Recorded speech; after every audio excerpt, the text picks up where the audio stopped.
भगवान विश्वनाथ के इस पावन नगरी में काशी जगत गुरु महास्वामी जी का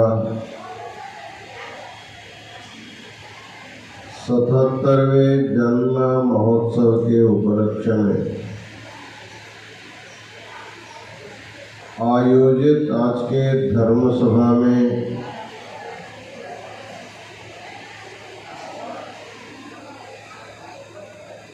वैदिक मंगलाचरण किए हुए हमारे गुरुकुल के सहाध्यापक वेदमूर्ति शिवमूर्ति हिरेमठ और वेद विद्यालय के सभी विद्यार्थीगण इस धर्म सभा में अपने मनोगत कन्नड़ भाषा में व्यक्त किए हुए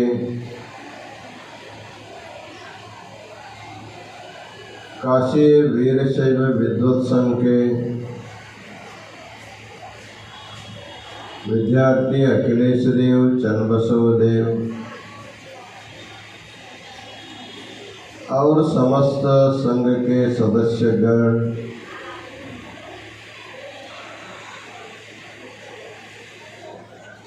इस सभा में सुंदर संगीत प्रस्तुत किए हुए संगीत के सभी कलाकार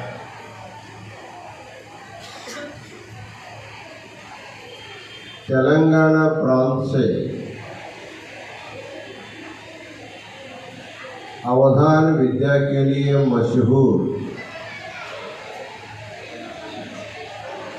हमारे अंजैया जी नागैया और उनके समस्त सहयोगी गण शिव कुमार जी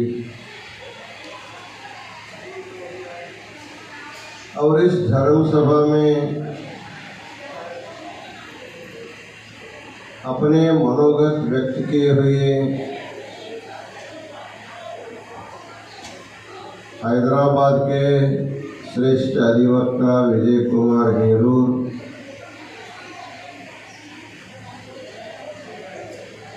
और इस कार्यक्रम का उद्घाटन किए हुए उत्तर प्रदेश के सभी मंत्री मान्यवर सांसद काशी के डीआईजी चन्नप्पा जी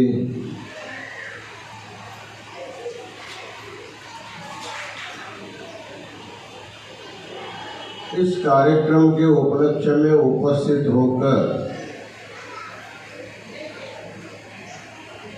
रामेश्वर में हो रहे काशी जंगम वाड़ी मठ के अन्न छत्र के लिए अपने दान प्रस्तुत किए हुए जितेंद्र स्वामी का समस्त परिवार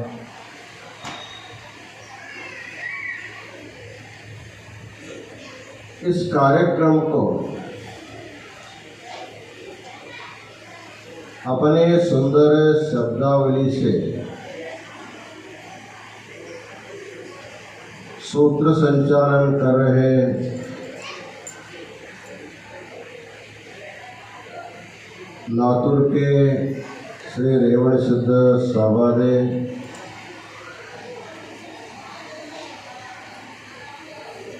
और राजस्थान से आए हुए हमारे वीरशैव जंगम समाज के प्रमुख सद्भक्तगण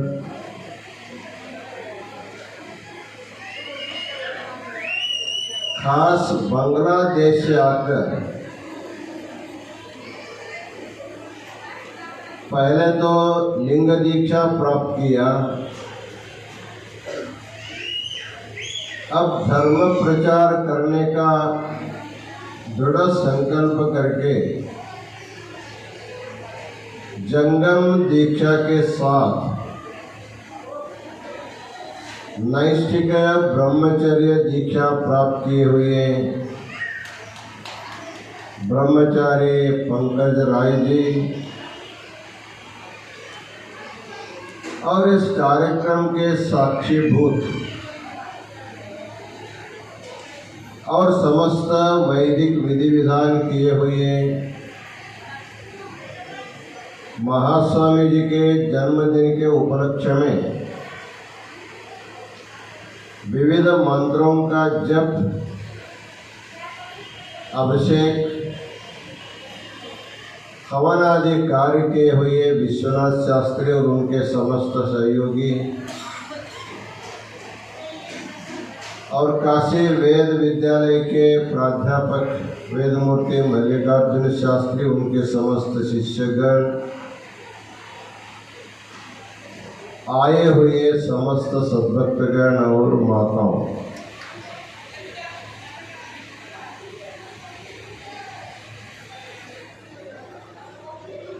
समय तो हो रहा है, लेकिन सभी लोग अपने अपने व्यवहार में कुछ लोग व्यस्त हैं। बहुत से लोग, आप लोग श्रद्धा से बहुत समय से बैठ करके सुन रहे हैं, तो आप लोगों की अपेक्षा पूर्ति के लिए दो शब्द आशीर्वचन के रूप में हम प्रस्तुत करेंगे।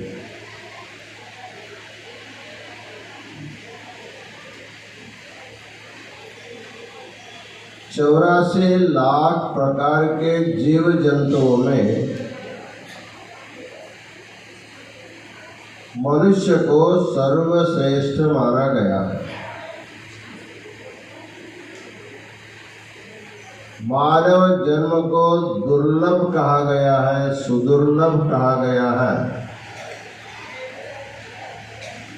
ऐसा सुदुर्लभ मानव जन्म प्राप्त होने के बाद उसकी सार्थकता के लिए, सफलता के लिए प्रत्येक व्यक्ति को अच्छे मार्ग में चलना चाहिए।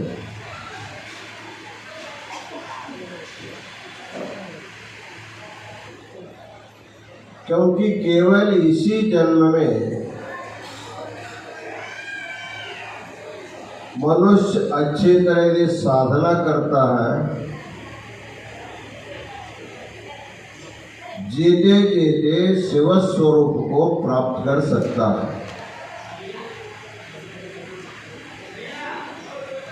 ऐसे जीवन मुक्ति देने वाला धर्म एकेन जन्मना मुक्ति वीराणांतु महेश्वरी। शिव पार्वती के संवाद में पार्वती भगवान शिव से पूछती है, इस मनुष्य लोक में बहुत सारे धर्म हैं, धर्म के अनुयायी साधना कर रहे हैं, और किसको कितने जन्म के बाद मुक्ति मिलेगी। वैसे तो भगवत गीता में कहा गया है, बहूनां जन्मनामन्ते ज्ञानवान माम प्रपद्यते। उसमें जन्मों के पीछे बहु संख्या लगाया है। एक से या दो से जब बढ़ जाता उसको हम बहुवचन बोलते हैं। एक को एक वचन, दो को द्विवचन, दो से अधिक हो तो बहुवचन हो जाता है। बहुवचन कहाँ से प्रारंभ होता है? 2 से बढ़ गया तो बहुवचन प्रारंभ हो जाता है। उसका अंत कहाँ है ये किसी को पता नहीं, उसका अंत अनंत है। इसलिए बहूनाम जन्मनाम अन्ते ज्ञानवान माम प्रपद्यते। बहुत जन्मों के बाद, बहुत जन्मों में साधना करते करते जब मनुष्य को ज्ञान की प्राप्ति होगी, उस ज्ञान के द्वारा उसको मुक्ति मिलती है, ऐसे गीता में कह करके निश्चित कब मिलती है इसका उन्होंने नहीं बताया। लेकिन भगवान शिव ने स्पष्ट रूप से बोला, एकेन जन्मना मुक्ति ही। जो वीरशैव है, वीरशैव शब्द के अनुकूल जो साधना करता है, केवल नाम के वास्ते वीरशैव नहीं, जो आचरण से वीरशैव होगा उसको पुनर्जन्म लेने की कोई जरूरत नहीं है, इसी जन्म में उसको मुक्ति मिल जाती। इसलिए एकेन जन्मना मुक्ति। तो एक ही जन्म से मुक्ति देने वाला इस धर्म में वैसे क्या है जो जीव एक ही जन्म में मुक्ति पा सकता है? इस धर्म का एक बहुत बड़ा वैशिष्ट्य है। इस धर्म में जो जीवात्मा जन्म लेता है उसको जन्म होने से पहले संस्कार प्रारंभ हो जाते हैं। वैसे देखा जाए जन्म के 8 साल के बाद धार्मिक संस्कार शुरू होता है, लेकिन इस धर्म में कहा गया है माता के गर्भ में 8 महीने का जब शिशु रहता तभी उसको संस्कार करके गर्भ में ही उसको लिंग धारणा होता है, गर्भ में उसको मंत्रोपदेश होता है। इतना ही नहीं, वह गर्भवती महिला 8वां महीना 9वां महीना जब तक उसका प्रसव नहीं होता है तब तक वो इस धर्म के बारे में, सिद्धांत के बारे में, इस संतों के कथाओं को सुनते सुनती तो माता है, लेकिन अंदर बैठा हुआ बच्चा भी माता के सब वो भी सुनता रहता है। इसलिए गर्भवती माता को कहा जाता जो पुराण सुनने जाओ, प्रवचन सुनने जाओ, संत के सहवास में जाओ, मंदिर में जा करके दर्शन करो, बड़े बड़े लोगों को नमस्कार करो। इस प्रकार का करने से गर्भ में ही बच्चा का संस्कार प्रारंभ हो जाता है। जब बच्चे का जन्म होता है सबसे पहले ये विधान था, जिस क्षण में बच्चा का प्रसव होता है उसी तुरंत बाद माता का दुग्ध प्राशन से पहले थोड़े समय में उस बच्चे को भस्म धारणा करके, गले में लिंग धारणा करके मंत्रोपदेश करने का विधान था। अर्थात जन्म होने के बाद वो लिंग के बिना वो दूध भी नहीं पी सकता था। अब धीरे धीरे काल बदलता गया, पहला दिन का काम 5वें दिन में चला गया, अब 5वें दिन के काम 11वें दिन में चला गया। लेकिन ठीक है, अन्य संस्कारों की अपेक्षा हमारे धर्म का जो संस्कार है वो अत्यंत उत्कृष्ट संस्कार है। जिस जीव को जन्म होने के तुरंत बाद उसके मन में जिसका संस्कार हो जाता है उसको ज्यादा प्यार करता है।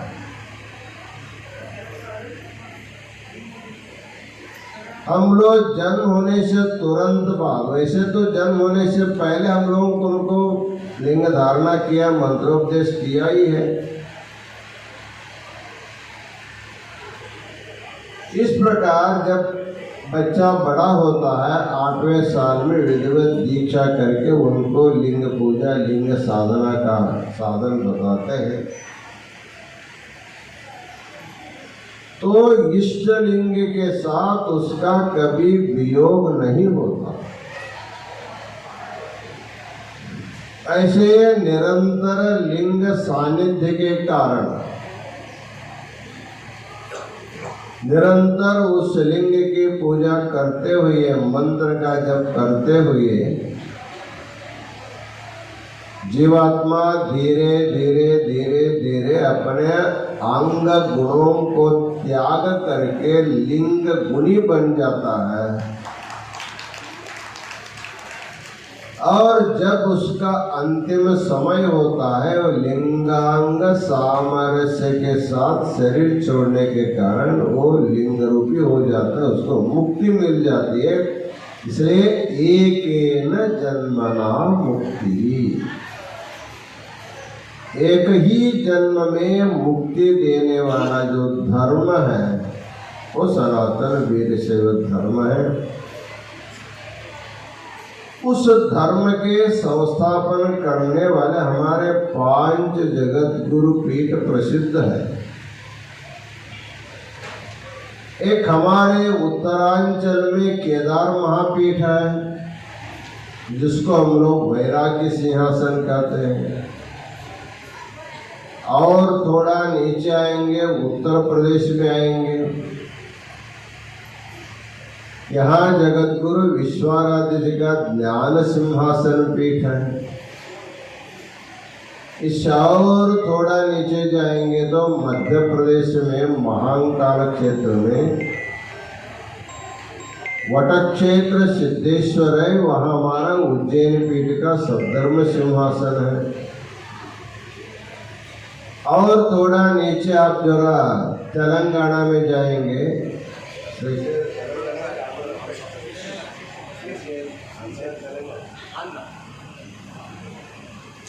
हमको बहुत पंचायत होता है तेलंगाना बोले कि आंध्र बोले। तो श्रीशैल क्षेत्र आंध्र प्रदेश में आता है। पहले तो एक ही प्रदेश था, आप लोगों ने डिवाइड कर लिया, बंटवारा हो गया, भाई भाई हो गया। इस प्रकार बंटवारा होना देश की अखंडता के लिए अच्छा नहीं है। जितना बंटवारा होते जाएंगे उतना राजकारण बढ़ता जाता है, मंत्री बढ़ते जाते हैं, खाने वाले ज़्यादा होते हैं, देश की प्रगति कम होता है। ठीक है, जैसे लोगों की इच्छा प्रजा राज्य है, जैसे आप चाहते कर सकते हैं। तो मध्य प्रदेश में जब नीचे जाएंगे आंध्र में हमारा श्रीशैल महापीठ है, उसको सूर्य सिंहासन पीठ कहा जाता है। और नीचे नीचे जब हम लोग कर्नाटक में जाते हैं वहाँ रंभापुरी पीठ है, वीर सिंहासन कहा जाता है।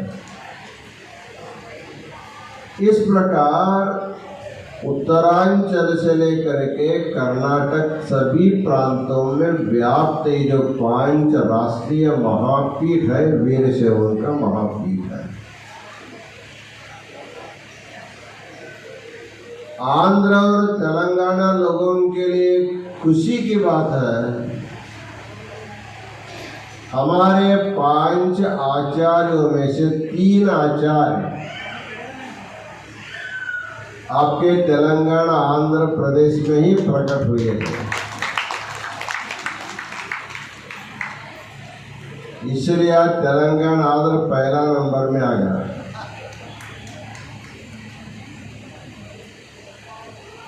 ठीक है, हमें प्रदेश के भावना से, भाषा के भावना से उलझना नहीं, झगड़ा नहीं करना।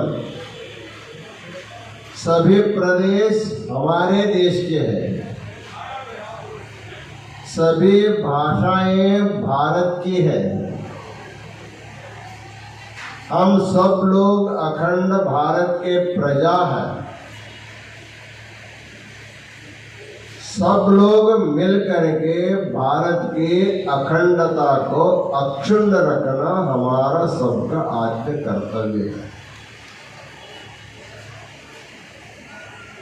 तो हमारे जो धर्म महापीठ है 5, उस पीठ के जो काशी महापीठ के जो परंपरा है, उस सतयुग से चली आ रही है। सतयुग में इस पीठ में जगत गुरु पंचाक्षर शिवाचार्य रहे। त्रेता युग में इस पीठ पर पंचवक्त्र शिवाचार्य थे। द्वापर युग में विश्वकर्ण शिवाचार्य रहे। कलयुग में विश्वाराध्य जी आए। जब विश्वाराध्य जी अपना अवतार पूर्ण करके काशी विश्वेश्वर ज्योतिर्लिंग में विलीन होने जा रहे थे,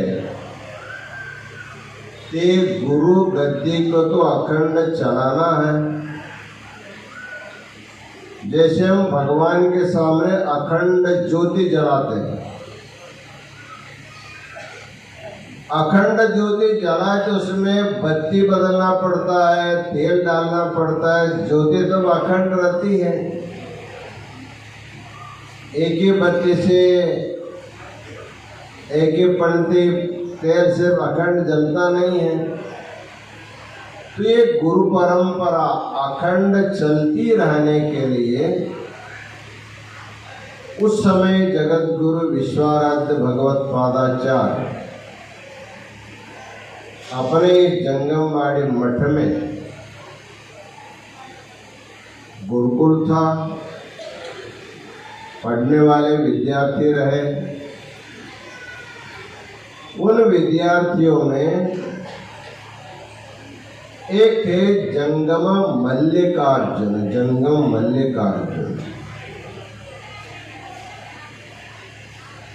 तत्कालीन सभी विद्यार्थियों में योगी, तपस्वी, वैराग्य भाव के उनको देखा, उनके ऊपर अनुग्रह करके उनको गद्दी पर बिठाए, उनको मार्ग का उपदेश किया, पीठ को कैसे चलाना। बाद में विश्वनाथ ज्योतिर्लिंग में वो विलीन हो जाते हैं। तो विश्वाराध्य जी का जो पहला जो शिष्य है जंगम मल्लिकार्जुन विश्वाराध्य, बहुत बड़े योग सिद्ध है। 100 साल नहीं, 200 साल नहीं, 300 साल नहीं, 1100 साल तक अपने योग सामर्थ्य से भक्तों का उद्धार करते रहे। उसके बाद भी वो शरीर नहीं छोड़े, लेकिन उनको खुद इच्छा हो गई अब इस शरीर में कितना दिन बैठना, शरीर छोड़ के जाना नहीं, शरीर में और दिन रहना नहीं। तब उन्होंने संजीवनी समाधि लिया। संजीवनी समाधि अर्थात जीवित रहते हुए समाधि में बैठ गए। आज हमारे जो गद्दी स्वामी बोलते हैं, विश्वाराध्य जी की मूर्ति की स्थापना है, रोज अभिषेक होता है, उसी के नीचे उनका संजीवनी समाधि है। तभी रहे, अभी है, आगे तक वो रहते रहेंगे। उन्हीं की कृपा के छत्र छाया में सब कुछ चल रहा है। उसके बाद उनके परंपरा में एक के बाद आते गए। उनको देखा देखी अनेक हमारे पीठ के जगत गुरु संजीवनी समाधि लिए हुए हैं। सबके समाधि के ऊपर लिखा है उनका समय, अधिकार का समय, संजीवनी समाधि का समय लिखा गया है। और यहाँ तक हम सुनते थे, हमारे पीठ के परमाचार्य अपने योग सामर्थ्य से अपने सभी शाखा मठों में रोज एक बार जाके आते थे। यहाँ से प्रयाग, यहाँ से गया, यहाँ से नेपाल तक जा करके वापस आते थे। एक दिन में पूरा जाके आते थे।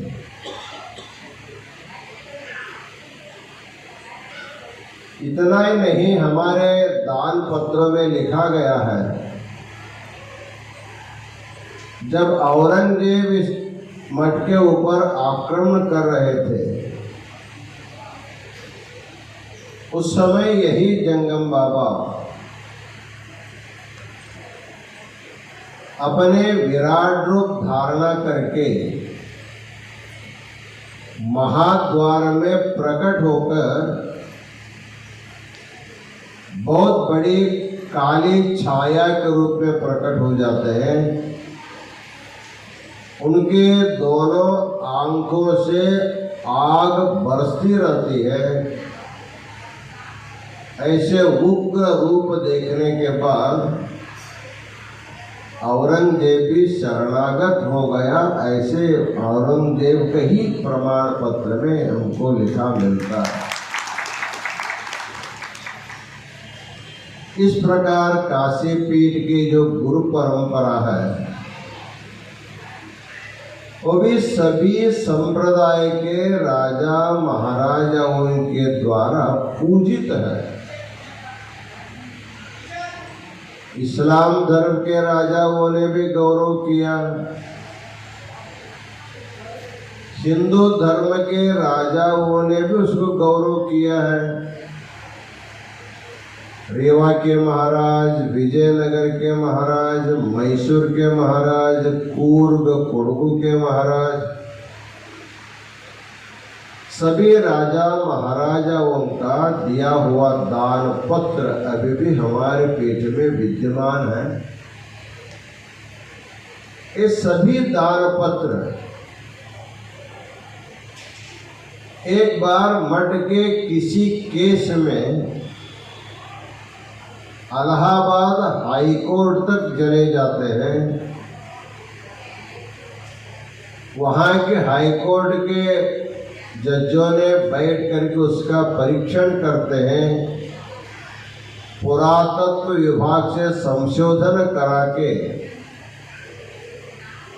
यह सिद्ध होता है कि सभी दान पत्र सही है, सच है करके उन्होंने सील भी किया। इलाहाबाद हाई कोर्ट के द्वारा प्रमाणित।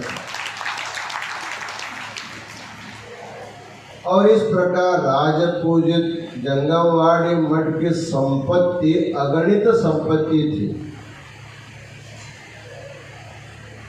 वैसे देखा जाए काशी का जो भूभाग है, ज्यादा भूभाग जंगम बाबा का ही था।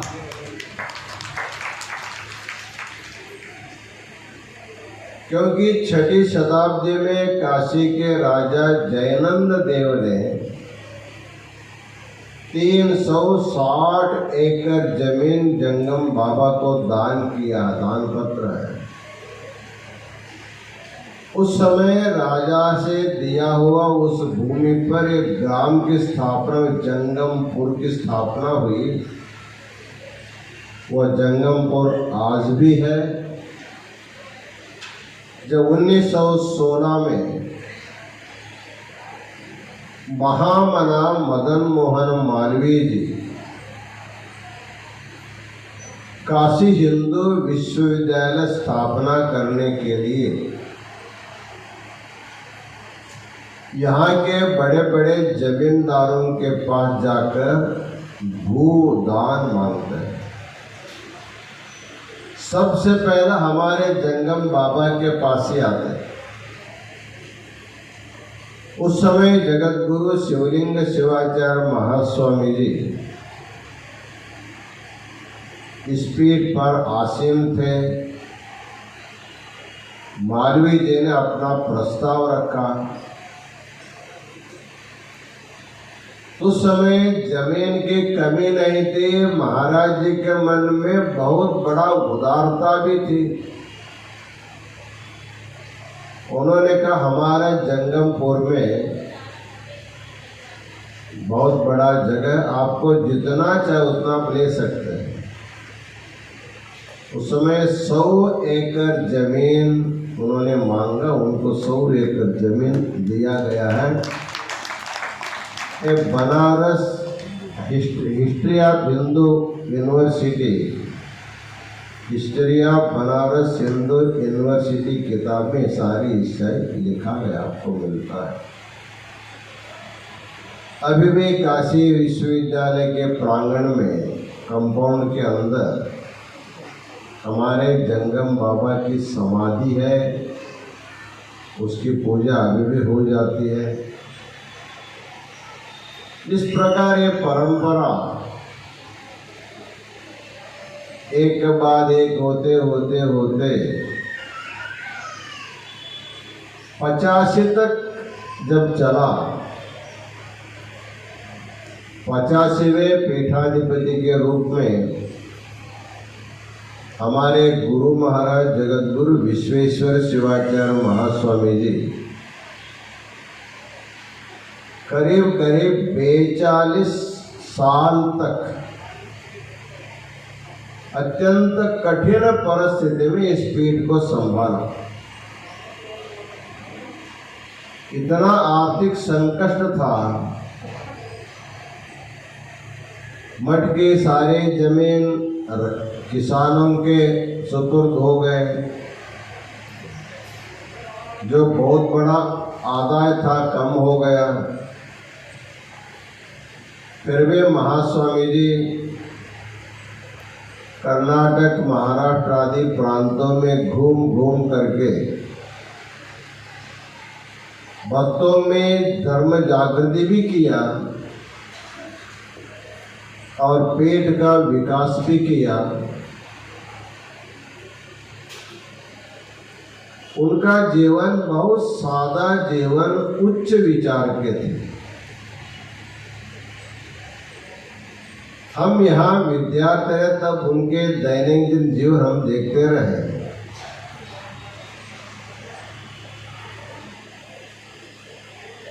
कभी कभी अपने दरबार हाल के सफाई खुद ही करते थे। कहा गया है स्वयं दासास तपस्विनः,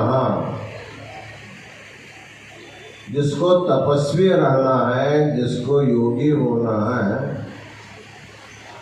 अपना काम अपना करना चाहिए, किसी के अवलंबन से नहीं रहना चाहिए, ये तो सिद्धांत है। उनको नौकर चाकरों की कोई कमी नहीं थी, फिर भी हमने देखा अपना सफाई करते, हमने देखा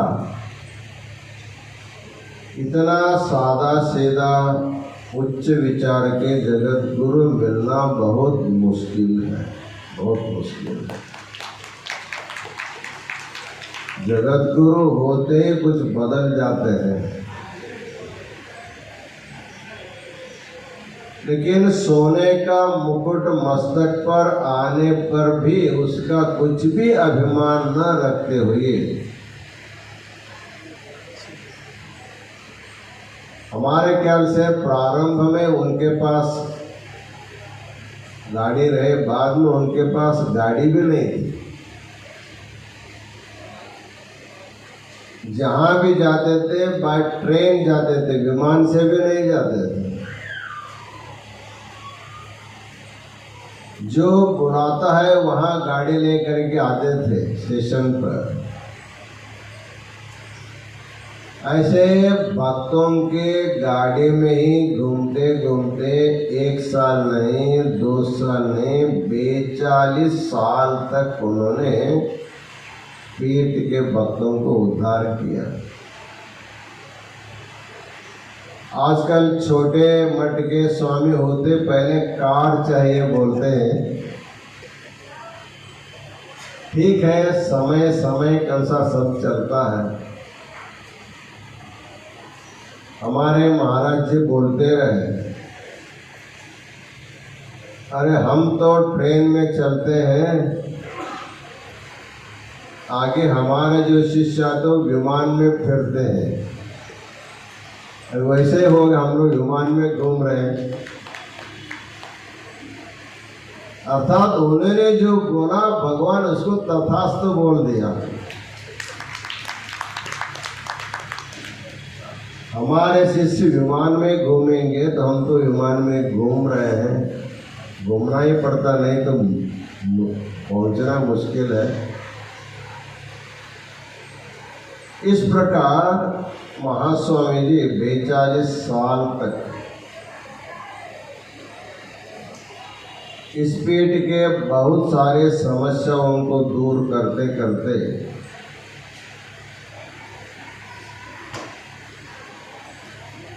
जो परमधाम लिंगांग सामरस्य को प्राप्त किया,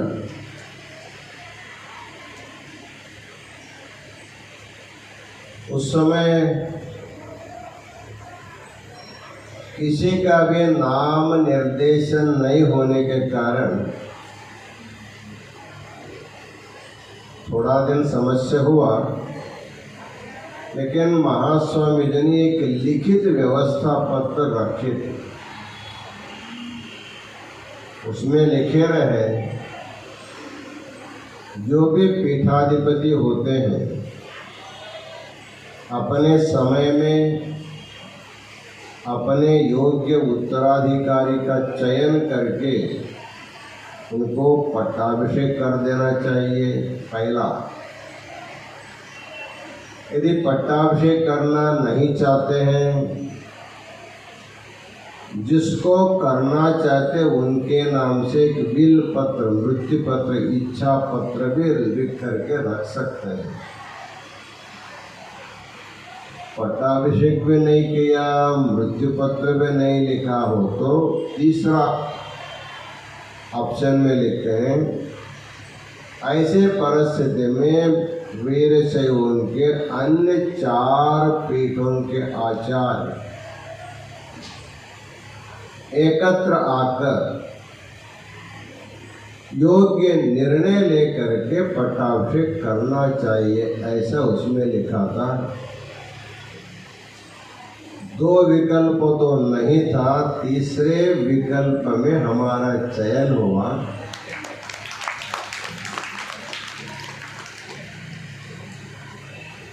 हमारा पट्टाभिषेक हुआ। अभी 30-32 साल हमारा भी इसमें करते करते चले गए। 1 साल पहले हम भी अपने उत्तराधिकार का चयन करके पट्टाभिषेक भी किया है।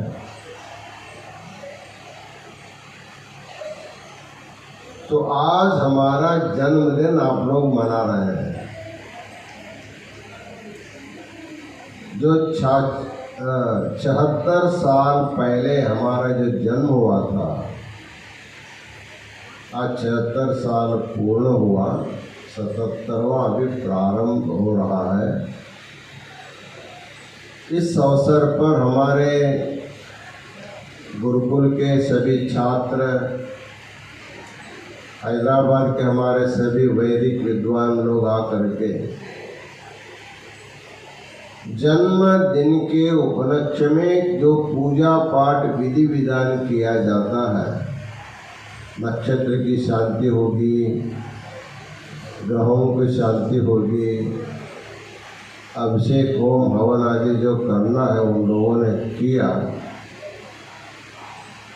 सबसे मुख्य मतलब हमारे जो संजीवनी समाधि लिए हुए गादी स्वामी का अभिषेक हुआ, उनका आशीर्वाद पाना ही हमारे लिए सबसे बड़ी पूजा है, वो भी हो गया। और इस प्रसंग में एक अच्छा काम हुआ। हमारा लक्ष्य एक प्रदेश तक सीमित नहीं रहता है, हमारा लक्ष्य बहुत व्यापक है। जितना विश्व है वहाँ तक हमारा धर्म प्रचार होना चाहिए, ऐसे भावना वाले हम हैं। इसीलिए हम 2-3 प्रांतों में सीमित होकर के नहीं बैठे। उत्तर भारत के दिल्ली, हरियाणा, राजस्थान, पंजाब, गुजरात, उड़ीसा आदि सभी प्रांतों में हमने घूमा। सभी जगह हमारे समाज हमको मिले। उनको मार्गदर्शन करने वाला कोई नहीं, धर्म तत्व को प्रतिपादन करने वाला कोई नहीं, भाषा की समस्या है। जब उनके पास हम गए, उनकी आख्याओं को हमने समझा, सभी प्रदेश में जा करके दीक्षा दे करके लोगों में धर्मों की रुचि हमने बढ़ाया। जब भी हमारे जंगमवाड़ी मठ में कार्यक्रम होता है, सभी प्रांत के भक्त यहाँ पर इसलिए उपस्थित हो जाते हैं। आज हमारे उत्तर भारत से, राजस्थान से बहुत से भक्त लोग आकर के आशीर्वाद प्राप्त किया है। उसी प्रकार हम दक्षिण भारत में भी केरला, तमिलनाडु तक हम गए। अभी तमिलनाडु में 20 लाख से भी अधिक समाज है, लेकिन मार्गदर्शन करने के लिए एक योग्य मठाधिपति नहीं है। मठ भी है, मठाधिपति भी है, लेकिन सब प्रॉपर्टी के जंजर में उलझे हुए हैं। इसी उद्देश्य से रामेश्वर में मठ की स्थापना होगी, भक्त निवास भी होगा। प्रदेश में निरंतर धर्म प्रचार करने का काम होगा। इस बीच में रशिया से एक भक्त आया, उनके द्वारा हम रशिया तक पहुंच गए। वहाँ भी कम से कम 400-500 से अधिक लोग वीरशैव धर्म के अनुयायी बन गए। आपसे ज़्यादा लिंग पूजा करते हैं। आप लोग छोटे छोटे लिंगों की पूजा करो, बड़े बड़े लिंगों की पूजा भी। यहाँ पर भक्त बैठा है रशिया का, उनके गले का लिंग देखिए आप लोग, कितना बड़ा शिवलिंग है। इसी बीच में जब हमारा विगत कोरोना कराल काल में ऑनलाइन के माध्यम से हमारा धर्म प्रचार चलता रहा, सभी देशों में हमारा फेसबुक को सब लोग देखते रहे।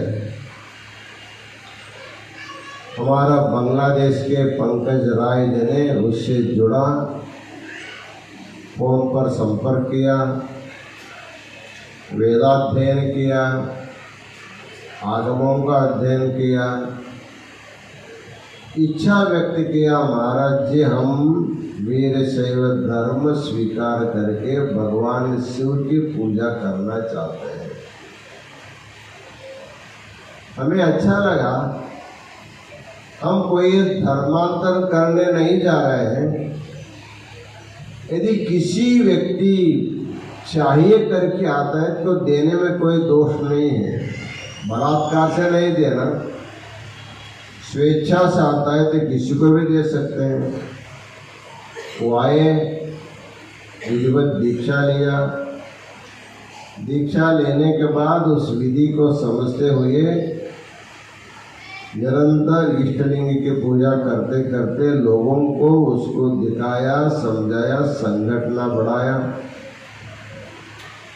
अभी 400-500 लोगों का, युवक युवतियों का संघ बना करके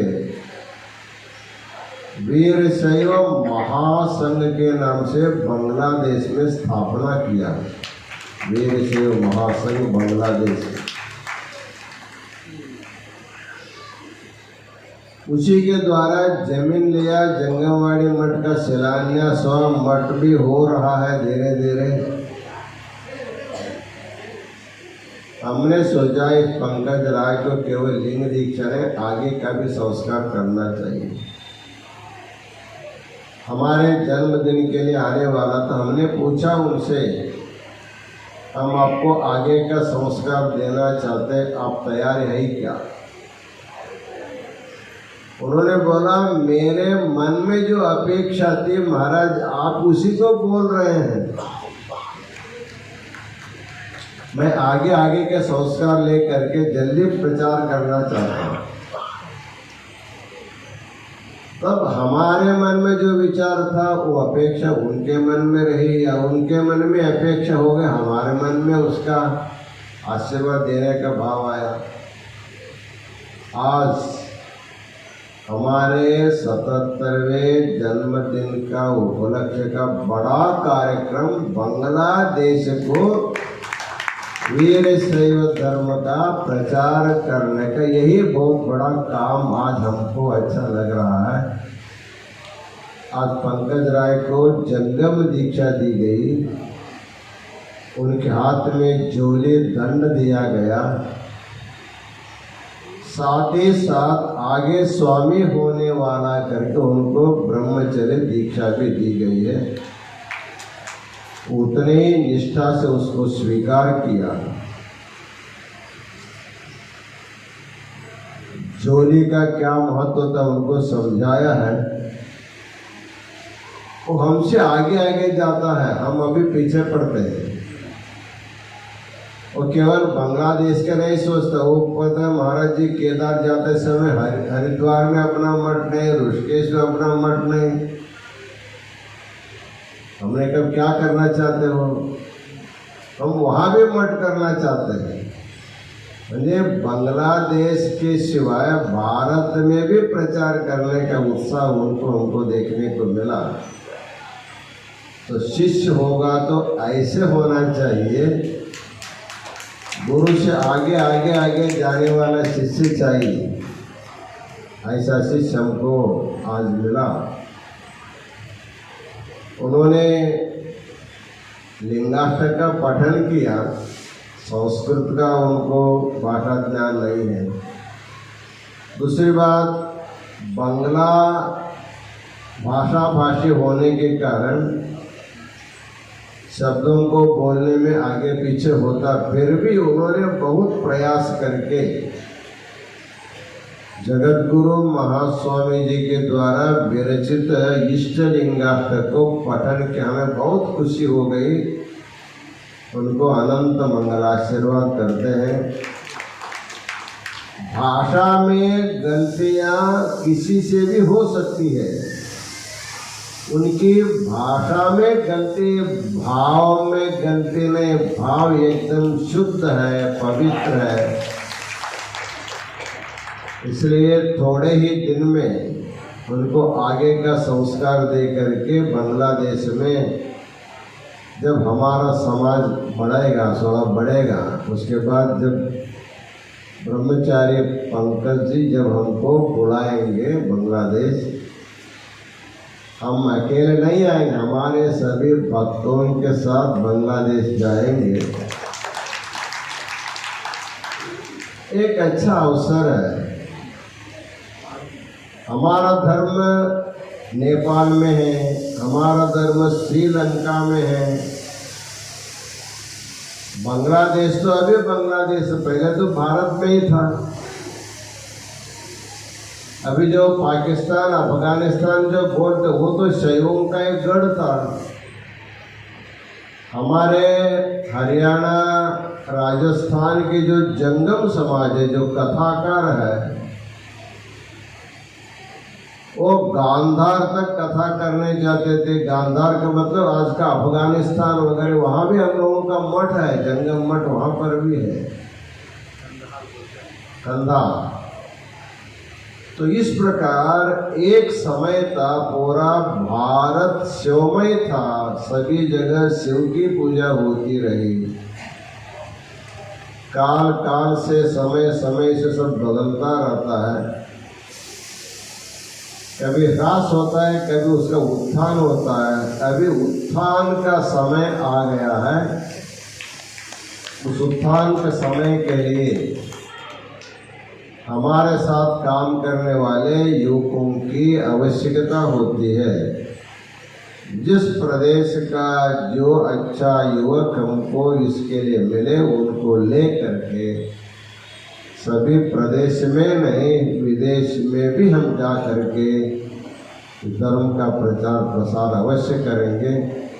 हमारा 77वां जन्मदिन का गिफ्ट समाज के लिए बांग्लादेश में वीर शैव की स्थापना ही एक उपहार, आप समझ लीजिए। समय ज़्यादा हो गया, कुछ लोग खाए, कुछ लोग अभी खाने वाले हैं, सोमवार है, किसी का उपवास है।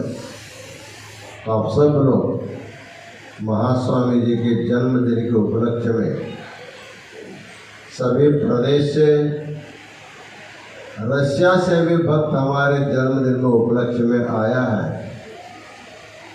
जो लोग नहीं आए, ऑनलाइन के माध्यम से फेसबुक के सामने बैठकर देख रहे हैं, उन सब लोगों को भी हमारे जन्मदिन का अनंत मंगल आशीर्वाद सबको प्रदान करते हैं।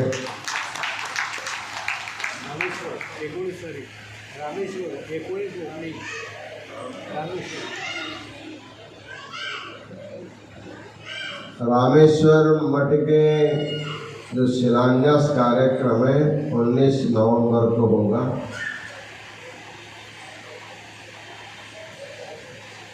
जिस दिन उसका शिलान्यास होगा उसी दिन से काम भी शुरू हो जाएगा, जल्दी जल्दी करके एक साल में पूरा करने का विचार है। हो जाता तो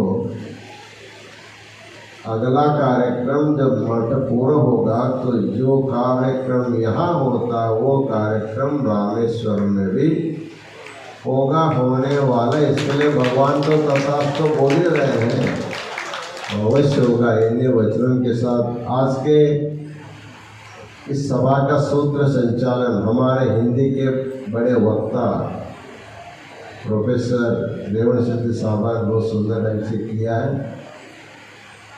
उन्होंने पूछा, महास्वामी जी हमको एक संस्कृत श्लोक दीजिए।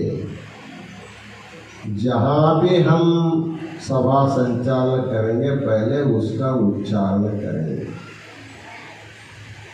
हम उनको एक परंपरा का श्लोक दिया। प्रायः हम सब लोग गुरु की स्तुति करके ही अपना कार्यक्रम शुरू करते हैं। ज्ञान देने वाला गुरु होता है। इस प्रपंच का आदि गुरु भगवान शिव है। शिव के बाद गुरु आते जगत गुरु पंचाचार्य, उसके बाद हमारे अपने अपने शिवाचार्य आते हैं। इसलिए उसी को जो शंकराचार्य परंपरा में जो श्लोक बोलते उसी को थोड़ा अदल बदल करके हमने अपने ढंग से किया। सदाशिव समारब्धाम पंचाचार्य सुमध्यमाम अस्मदाचार्य पर्यंताम वंदे गुरु परंपरा, ऐसे श्लोक उनको दिया है। इस श्लोक को सब लोग बोल सकते हैं। इसे भगवान शिव से लेकर के पंचाचार्यों से लेकर के अपने शिवाचार्य तक स्तुति करने का सौभाग्य आप सब लोगों को प्राप्त होगा। आप सब लोग इतने देर से बैठे, विशेष रूप से हमारा तेलंगाना के जो अवधानी गण यहाँ बैठे हैं, उनको अपना कार्यक्रम करने के लिए 3 घंटा चाहिए था,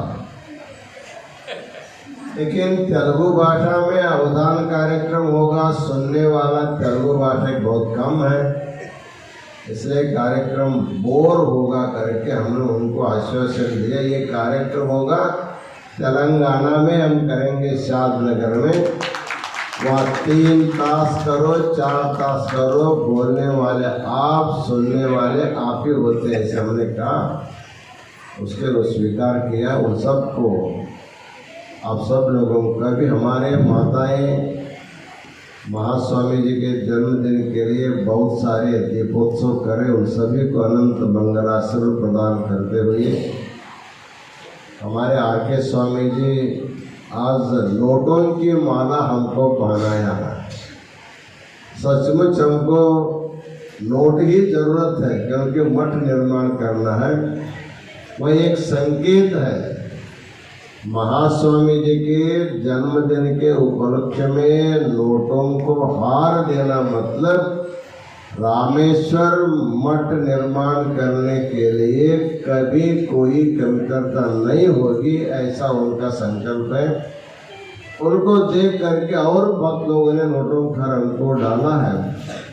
लक्ष्मी हार उपहार के रूप में दिए हुए सभी भक्तों को अनंत मंगल आशीर्वाद प्रदान करते हुए हमने अपना आशीर्वचन पूर्ण करते हैं।